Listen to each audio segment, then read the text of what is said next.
चलिए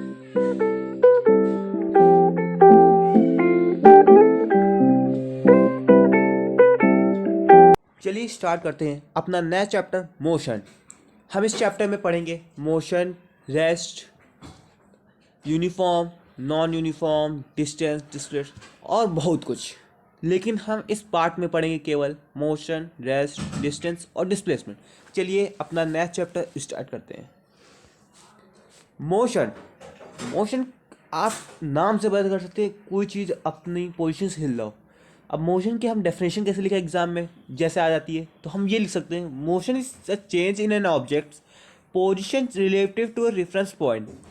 आप ये लिख सकते हैं, या एक और डेफिनेशन बता रहा हूँ मैं अभी आपको। Motion is a change in position of an object with respect to time. ये भी आप डेफिनेशन लिख सकते हैं। मैं एक बार आपको फिर से डेफिनेशन अपनी जो है दूसरी है वो रिपीट करता हूँ। Motion is a change of object with respect to time is called in motion. आप ये भी लिख सकते हैं। चलिए एग्ज़ाम में जब आए तो आप कोई भी लिख सकते हैं इन दोनों में से। अब चलिए बात करते हैं रेस्ट भी आता है एग्ज़ाम में। तो रेस्ट क्या होता है?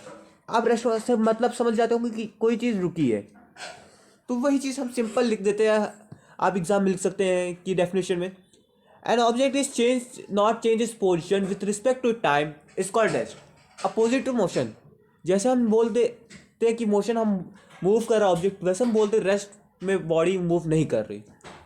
तो वैसे हम डेफिनेशन लिख सकते हैं a body change not changes position with respect to time is called an rest. अब ये डेफिनेशन आराम से पेपर में लिख देंगे तो मैम आपके नंबर नहीं काटेंगी टीचर, और आप शायद से फुल नंबर ला सकते हैं। चलिए अब बात करते हैं हम अपने अगले टॉपिक डिस्टेंस एंड डिस्प्लेसमेंट। ये बहुत महत्वपूर्ण टॉपिक है, आपके एग्ज़ाम में आना ही आना होता है, और इन दोनों के डिफरेंस पक्का पूछे जाते हैं। चलिए बात करते हैं डिस्टेंस क्या होता है। जब कोई बॉडी अपनी इनिशियल पोजीशन से फाइनल पोजीशन पहुंचेगी उसे बोलते हैं डिस्टेंस। बट वहीं पर डिस्प्लेसमेंट क्या होता है, जब कोई बॉडी अपना फाइनल पोजीशन और इनिशियल पोजीशन के बीच में जो शॉर्टेस्ट डिस्टेंस होता है उसे कवर करती है, उसे बोलते हैं डिस्प्लेसमेंट। चलिए इन दोनों के बीच में डिफरेंस देखते हैं। Distance is the length of a path travel by a body while moving from an initial position to a final position। ये हो गया डिस्टेंस। अब डिस्प्लेसमेंट बात करते हैं। Displacement is the shortest distance between the initial position and the final position of the body.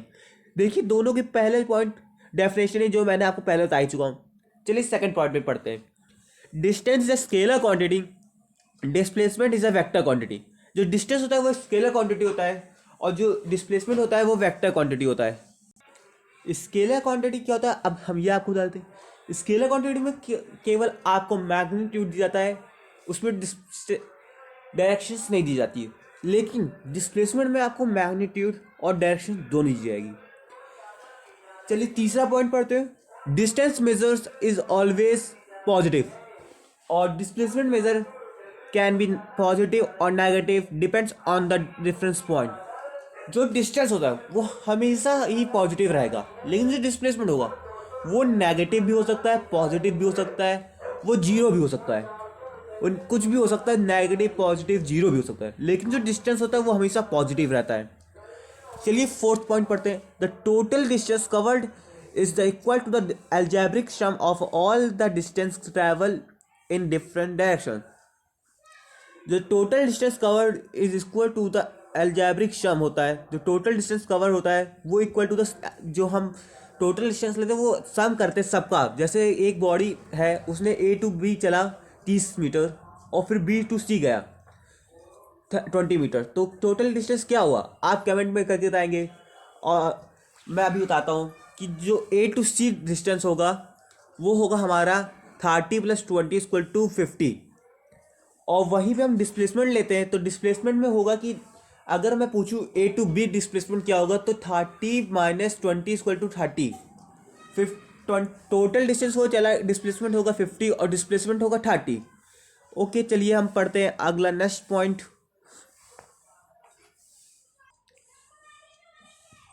There is always distance covered whenever it is motion. ये तो सबको ही पता होगा कि जब डिस्टेंस तभी होगा जब आप करेंगे। अगर आप मूव नहीं करेंगे तो आपका डिस्टेंस होगा ही नहीं। तो डिस्टेंस लेके यही लिखा है fifth point, there is always a distance covered whenever there is a motion, और displacement will be zero if the body comes back to its initial position. हाँ, जब आप मूव करेंगे तभी आपका डिस्टेंस होगा, और जब आप घूम के वापस आ जाते हैं उसी पॉइंट पे इनिशियल पोजीशन में, तो आपका डिस्प्लेसमेंट जीरो हो जाएगा। ये मैं आपको पहले ही पॉइंट बता चुका हूँ।